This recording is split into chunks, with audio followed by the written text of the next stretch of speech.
मेरी प्यारी नानी माँ, आज थोड़ा आप सभी को रिवाइंड पर लेके चलती हूँ। बात बचपन से शुरू करना सही होगा। गर्मियों की छुट्टियाँ किसे पसंद नहीं होती। अगर गर्मियों की छुट्टियों की भी बात करूं तो ये अक्सर नानी के घर की याद दिला देती हैं। नानी के घर जाने का वेट जो पूरे साल बहुत बेसब्री से रहता था, क्योंकि इसमें नानी के साथ तो हम मिलते ही थे और बाकी के भी कज़न्स के साथ बहुत अच्छा मिलना जुलना हो जाता था।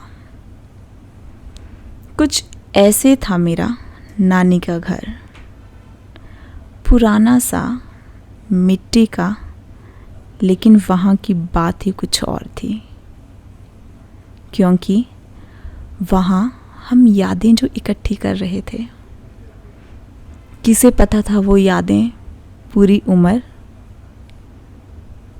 याद करते करते हम खुश होंगे। तो बात आज आपको अपने नानी की सुनाती हूँ। मेरी नानी को हमेशा से मरने का बहुत ही ज़्यादा डर रहता था। अब आप सब कहोगे कि डर, और वो भी मरने का? तो जी हाँ, वो डर ऐसा डर कि वो अपने पोते पोतियाँ, नाती नाती, इन सब की शादियाँ देखकर फिर आराम से तसल्ली से जाना चाहते थे। लेकिन ये ज़िंदगी है साहब, अपने हिसाब से थोड़ी ना चलेगी। जो ऊपर वाला करेगा वही तो होगा।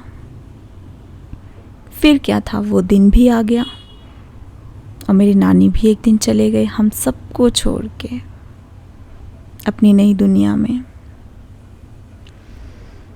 या मैं कहूँ मेरे नाना जी के पास हमेशा के लिए। मैंने अपने नाना को कभी नहीं देखा। मैंने अपनी ज़िंदगी में नाना कभी किसी को बोला ही नहीं, क्योंकि मुझे लगता था मेरे पास नानी है तो नाना भी हैं। मेरे लिए नानी में ही नाना थे। और मैं आप सभी को ये बात बताऊं, बहुत लकी होते हैं ऐसे बच्चे जो अपने नानू नानी या दादू दादी का प्यार पाते हैं। ऐसे ही मैं कुछ लकी हूँ। मेरे पास नानू तो नहीं थे, लेकिन नानी थी। मेरे पास दादू दादी हैं। और एक बात बताऊं, जिस घर में बुज़ुर्ग रहते हैं उस घर के बच्चों में बहुत से तजुर्बे होते हैं। उन बच्चों के पास बहुत सी कहानियाँ होती हैं। ऐसा ही कुछ थी मेरी नानी।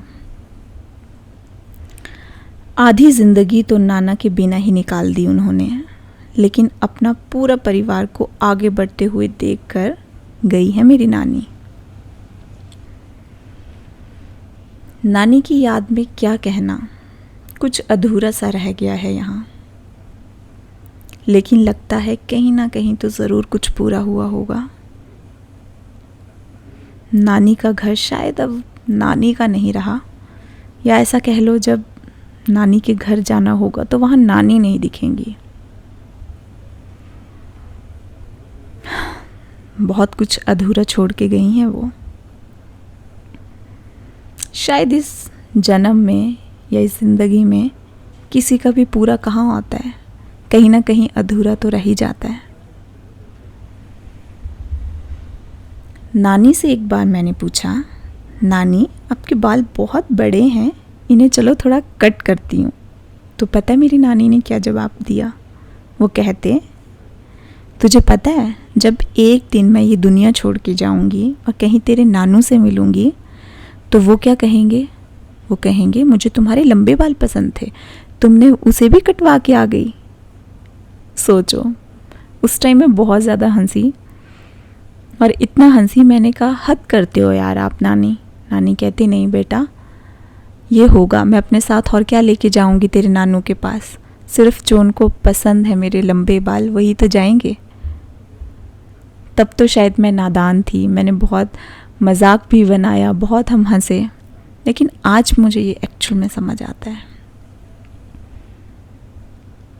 यही तो प्यार है, शायद यही प्यार है। आज नानी हमें छोड़ के चले गए हैं,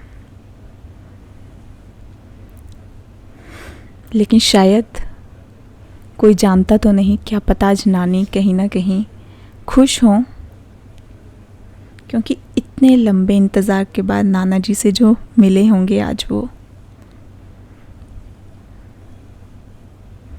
हम सभी में हमेशा रहेंगे और हम सब पर अपना आशीर्वाद भी बनाए रखेंगे।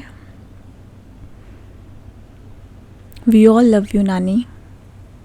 बहुत सडन हुआ जो भी हुआ है, दिल मानता नहीं ये क्यों हो गया, बट यही शायद लाइफ है, यही शायद लाइफ है।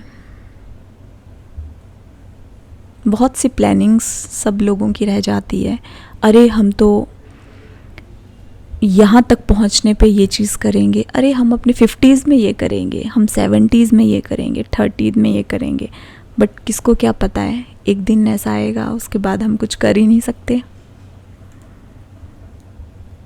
ऐसा ही कुछ हुआ है मेरी नानी के साथ।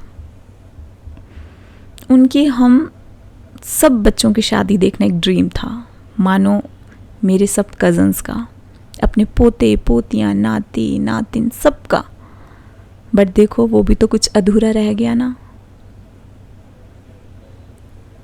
मेरा कज़न, एक मामा का लड़का और एक मौसी का लड़का, दोनों की शादी रहती है, तो छूट गया ना कुछ अधूरा।